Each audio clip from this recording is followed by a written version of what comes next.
E voltamos a falar da queda histórica do PIB, agora na entrevista do dia com a Denise Campos de Toledo. É isso, nós vamos falar sobre PIB e outros desafios, como na área fiscal. Eu converso agora com o Álvaro Frasson, que é economista do BTG Pactual Digital.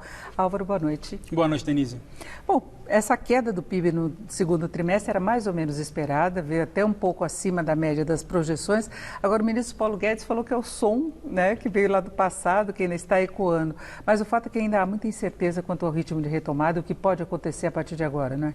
Denise, dá para olhar o copo meio vazio, meio cheio, né? Se olhar no copo meio cheio, a gente pode ver que o PIB, por exemplo, dos Estados Unidos caiu 32% no segundo trimestre. A gente caiu 10%, não foi um impacto assim tão pesado, mas já era esperado, né? No início da pandemia, lá por abril, maio, até se esperava uma queda de 20% no PIB aqui no Brasil. Então, foi ruim, claro, mas não foi o pior que poderia ter acontecido. Acho que tem esse lado. Talvez a notícia não tão positiva é que a gente vê alguns setores que estão demorando para recuperar, por exemplo, os serviços, né? A gente não consegue, a gente consegue fazer uma compra online, mas não consegue cortar o cabelo online, né? A gente não inventou essa tecnologia ainda. E por conta de uma não resolução da pandemia. Então, a gente vê alguns setores que estão voltando mais rápido que outros, por exemplo, varejo, por exemplo, alguns setores da indústria, mas serviços tende a ser um problema aí no terceiro trimestre e no quarto trimestre também. Agora, a gente percebe que a economia não consegue caminhar sozinha, tanto que o governo prorrogou o auxílio emergencial. Você ainda tem uma situação de desemprego a ser enfrentada mais à frente, porque ainda tem aquele impacto daquele programa lançado pelo governo, que em troca de redução de jornada de salário, a empresa garante estabilidade. E tem o próprio ritmo da economia, que pode não ser favorável ao mercado de trabalho. Esse também é um problema. E outra questão que se destacou muito do PIB, tudo bem que foi um período pior da pandemia, mas queda de investimentos. Pois é, Denise. Acho que o grande desafio desse segundo semestre é lidar com o fiscal, né? A gente tem um desafio de continuar forçar a demanda no ano que vem, né? Então, o auxílio emergencial foi fundamental para que isso não fosse pior em 2020, mas em 2021 a gente tem alguns desafios, porque se a gente não tiver uma resolução da pandemia para a normalização da vida, para a gente conseguir ter serviços de uma forma pujante, e sem auxílio emergencial a partir de janeiro, como é que vai ficar a demanda, né? Vai ficar fragilizado. E será que vai ter credibilidade para conseguir atrair esses investimentos que você acabou de comentar, para a gente conseguir crescer sem a dependência do governo? Então, é nessa situação que a gente está vivendo hoje. A gente vê que em muitos segmentos as pessoas ainda têm medo de frequentar e utilizar normalmente. Você falou do setor de serviço, você pega academias, as escolas não voltaram, você ainda tem bares e restaurantes fechando porque o movimento atual não compensa a abertura, tudo isso representa desemprego, né? Então é ver qual seria o ritmo, e o Brasil já vinha estruturalmente com um ritmo de crescimento muito fraco, né? Que a gente considerar era 1% a cada ano, depois de uma recessão histórica, aí vem esse tombo agora por causa da pandemia. Então, mesmo que cresça, por exemplo, o mercado prevê 3,5% no ano que vem, ainda fica devendo.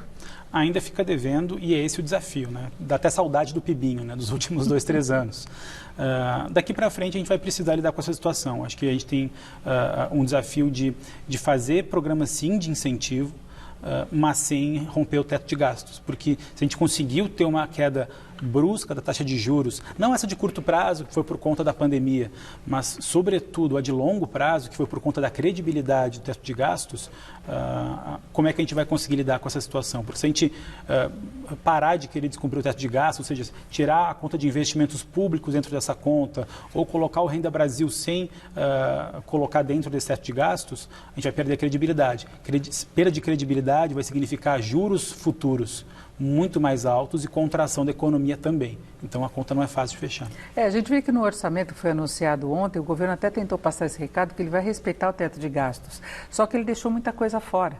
Ele foi no limite aí para respeitar o teto, tem muita despesa que talvez ele tenha que pedir autorização do Congresso mais à frente, se a situação ficar assim. E a gente vê o Renda Brasil que eles estão tentando ver de onde dá para tirar, não é? A gente no BTG Pactual Digital, a gente fez um estudo de simulação sobre Renda Brasil. Eu fiz um estudo junto com o economista Gabriel Barros e antes desse orçamento existia um espaço de 15 bilhões no teto para o ano que vem do orçamento. E nas simulações de Renda Brasil, se você colocasse 200, 350, 400 reais por mês para 15, 20, 25 milhões de famílias, quase nenhum cenário era possível sem uma unificação de 6 programas de benefício social. Então, sem a unificação de programas ou corte de outras despesas, que só vai conseguir ser feito através de ou uma PEC ou uma PL, a gente não vai conseguir avançar. Agora, o ministro Paulo Guedes falou de tirar do teto, né, para garantir a base. Hoje, ele veio com essa novidade, dando a entender que poderia ser alguma mudança em relação aos salários que ultrapassam o teto, isso no caso do funcionalismo. Ele já falou de tributação de lucros e dividendos, aí a gente entra em matéria tributária e, surpreendentemente, hoje eles falaram que vão anunciar na quinta-feira, apresentar a reforma administrativa que o governo engavetou no final do ano passado. Já teve até saída de secretário porque o governo não levava adiante a proposta, mas agora entrou. Você acha que é um caminho? Olha, acho que uma tentativa, ou pelo menos uma sinalização do atual governo que não abandonou a agenda de reformas.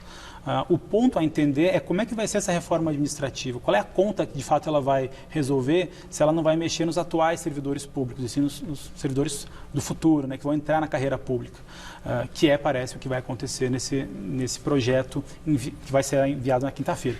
Então, sem uma clareza desse programa, o ajuste fiscal ele não vai ser tão potente quanto ele poderia ser. E aí a gente vai conviver com mais déficits primários, além de 21, 22 e 23, que é o que está no orçamento que foi anunciado no dia de ontem. Ou seja, acho que a preocupação com o déficit, com dívida, ainda permanece mesmo com a reforma administrativa desse sentido de apenas atingir servidores futuros. Agora, o governo entrou meio que numa armadilha com o auxílio emergencial. Ele teve um papel importantíssimo, minimizando a crise, mas ele deu uma situação de um conforto maior para boa parte da população. A gente fala em 65 milhões de pessoas que receberam, as famílias que receberam esse dinheiro, até superando o Bolsa Família. Se ele tirar, muita gente não está contando com isso, ainda está desempregado sem renda, tem a questão da popularidade, tem a questão do impacto na própria economia, né? Denise, se você pegar e comparar o Corona Voucher, né, que é o auxílio emergencial, com o Bolsa Família, a diferença é gritante. Bolsa Família, em média, paga R$ 193 por família. O Corona Voucher paga R$ 600 por pessoa. Então, tem famílias hoje que estão recebendo R$ 1.200 por mês do governo. É um dinheiro que nenhuma família muito vulnerável teve, né? Então, é claro que isso deu popularidade para o presidente. Agora, ele vai precisar ser muito hábil, né, politicamente para conseguir diminuir esse benefício, não só agora até dezembro, mas esse Renda Brasil para o ano que vem, é a equação, credibilidade fiscal com popularidade. Agora, como ele vai conseguir fazer essa equação, a gente está esperando aqui também. E tem um impacto na economia mesmo. São 50 bilhões que estão entrando por causa do auxílio emergencial agora, cai pela metade. E depois tem o Renda Brasil, que a ideia é ampliar o Bolsa Família, ampliar o valor do benefício, ampliar o número de pessoas que recebem. É um suporte importante do ponto de vista social. Claro, né? Não, inclusive no orçamento já foi colocado de 13,2 milhões para 15,2 milhões de famílias. Aumentou o número de famílias orçadas para receber o Bolsa Família. Então, já aumentou o gasto com o Bolsa Família. Será que vai acontecer o Renda Brasil mesmo assim? Essa é a primeira pergunta. Se não acontecer o Renda Brasil, isso pode ter um impacto negativo em consumo, em varejo no ano que vem, e talvez as projeções de PIB não sejam assim tão otimistas quanto agora, né? A gente precisa entender como os serviços vai também se comportar daqui para frente. Por que eu digo isso? Porque sem uma vacina não tem como ter um serviço pujante. E serviços é uma boa parte da parcela do PIB. Então a gente vai precisar ter uma clareza em relação à normalização da atividade econômica, da vida das pessoas, para conseguir ter uma projeção melhor de PIB em 2021. Porque sem vacina e sem auxílio, vai ser um cenário bem desafiador no ano que vem. E a gente tem uma disparidade de ideias, né? Porque é difícil até a gente acompanhar no dia a dia tudo que eles estão tentando lançar como ideia. Então, vai desonerar a folha, vai tributar lucros e dividendos, vai desonerar a base até um salário mínimo, aí eles pensam em uma outra fórmula, tem a ideia de criar contribuição sobre transações digitais. Então, é o excesso de propostas, né? PIS, COFINS unificado, mas tem outras propostas no Congresso, agora a reforma administrativa. É difícil você conseguir montar todo esse jogo e ver o que pode dar certo, né? O governo, de novo, eu acho que ele está se esforçando muito para ter uma sinalização de retomada da pauta de ajuste das contas públicas. Eu acho que esse é o grande desafio. E você fazer pautas tributárias nesse momento, eu acho que é bem oportuno, porque pode ser uma saída para você melhorar a forma de arrecadar. Claro que uma CPMF não é o ideal, mas talvez se justifique para conseguir pagar um Renda Brasil. E isso são equações que a gente vai precisar entender daqui para frente. E para desonerar a folha, que é uma reclamação também no setor de serviços, que ele sairia mais tributado com a unificação de PIS/COFINS e com essa reforma que está na Câmara também, não é? Exato. É porque tem duas desonerações da folha, né? Porque tem essa que pode cair o veto, ela não é uma desoneração igual para todos os setores. Ela, setor a setor, ela tem um tipo de desoneração. E são 17 só, né? Exatamente, mas só que querem aumentar, inclusive, o número de setores. Isso pode complicar. Na proposta do atual governo, é uma desoneração igual para todos os setores. Então, isso já é um pouco mais benéfico em termos de reforma tributária por simplificar o sistema. Então, isso pode ser positivo. E tributar lucros e dividendos, acho que é um caminho inevitável, né? Tudo bem que o Brasil ele não tributa hoje dividendos, mas vai lembrar que ele tributa muito o lucro, né? A média da OCDE, que são as boas práticas dos países desenvolvidos, é de 22% em cima do lucro. O Brasil cobra 34%. Será que a gente vai cair a alíquota de imposto sobre o lucro para aumentar ou criar uma em dividendos, ou só vai criar em dividendos? É outra pergunta que o mercado financeiro também está entendendo, para ver se a gente vai ter só uma mudança de lugar onde vai tirar o dinheiro, ou se vai ter, de fato, um aumento de arrecadação. E o governo tentou buscar uma base de apoio no Congresso, com a proximidade com o Centrão, e hoje ele conversou com as lideranças ao apresentar essa prorrogação do auxílio emergencial, a lançar a ideia também de apresentar a reforma administrativa, mas essa proximidade não tem evitado surpresas, né? Ele já levou alguns sustos aí, como na questão dos salários, da possibilidade de reajuste de salário, que ele teve que negociar de novo em cima da hora, né? É um momento de aprendizado político para o presidente. Se a gente vivia, por exemplo, em 2019, uma relação com o Executivo e Congresso muito mais conflitante, agora teve um certo, entre aspas, aprendizado dessa política de coalizão. Agora tem as suas benesses e seus contras, né? Esse tipo de política. Pelo menos acho que não cria tanta animosidade entre os dois poderes, né? Isso tem um lado, acho que talvez mais positivo do que negativo, mas a gente vai precisar entender como o Centrão vai pensar a política econômica para 2021 e 2022 na eleição aí do próximo presidente da Câmara dos Deputados. Agora, nas condições atuais, depois desse PIB que nós tivemos no segundo trimestre, já vamos ficar no azul agora, no terceiro trimestre? Como é que você vê o final do ano? A projeção média do mercado é uma queda de pouco mais de 5%. Essa é a tua expectativa também? É a expectativa do BTG Pactual, menos 5%. Claro, né, tem variações ali, menos 5, menos 5,5%, menos 4,5%.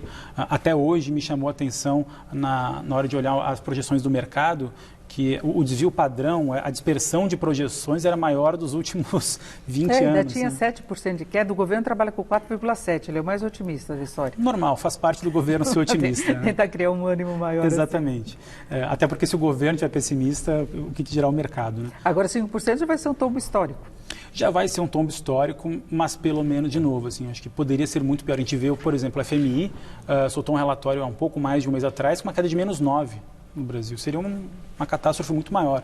Então, a gente vendo que o PIB saiu de uma expectativa do relatório Focus lá de quase menos 7 para menos 5, já é um sinal muito positivo. A gente vê dados do CAGED de criação de empregos formais, a queda de empregos formais muito menor do que se esperava. E aí começou a vir positivo, né? E começou a vir positivo. Então, tem alguns dados que não dá para largar a toalha, assim, tem alguma coisa boa no meio do caminho. Mas, de novo, a recuperação ela não é homogênea, ela é heterogênea. A gente vai precisar ver no segundo semestre quem serão os setores beneficiados e mais depreciados por conta disso. E tem muito a ver com a pandemia, quando você fala dessa projeção, por exemplo, do Banco Mundial, ele considerava o Brasil numa situação pior ainda em relação à pandemia.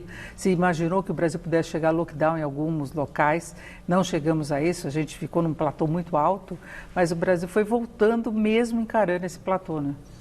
Exatamente. Então, de novo, assim, eu acho que isso está muito correlacionado com aquilo que a gente falou anteriormente sobre a retomada do setor de serviços, né? Quando a gente tem uma normalização, ou pelo menos uma perspectiva de normalização, as pessoas já começam a ir no cabeleireiro, já começam a ir no restaurante, de uma forma muito mais segura, mas já começa a voltar um pouco essa atividade. Serviços precisa voltar para o Brasil ter um crescimento melhor. E é o setor que mais emprega, né? Muitas vezes as pessoas ficam imaginando que é a indústria que vai alavancar, porque a indústria são grandes empresas que contratam muito, mas o serviço é aquela coisa miúda, que vai contratando e vai gerando mais atividade, né? Exatamente. Tanto é que essa volta mais lenta do setor de serviços é o que está provocando, por exemplo, a taxa de desemprego subir bastante esse ano. Até porque a indústria conseguiu fazer algum tipo de remanejo e de política pública que conseguiu suavizar essas emissões na indústria, no varejo, foi mais sentido. De novo, a gente vai precisar ver como as políticas serão feitas aqui para frente, medindo credibilidade e incentivo público. Inclusive a concessão de crédito tende a continuar para dar suporte a essas pequenas empresas, né? Tanto é que no setor de serviços, o setor financeiro foi positivo, né, nesse trimestre. Né? Então, o setor financeiro não foi assim tão afetado como outros setores, por exemplo, de transporte, o comércio, que o transporte já caiu 20% esse trimestre, se não me engano. Então, tem algumas saídas possíveis. Né? Com esse juro baixo, que deve permanecer um bom tempo, o crédito deve continuar barato e assim a gente deve avançar aí, tem alguns incentivos, pelo menos, para retomar na área privada. É isso, eu conversei aqui com o Álvaro Frasson, que é economista do BTG Pactual Digital. Álvaro, muito obrigada. Eu que agradeço, Denise. Boa noite. Vocês.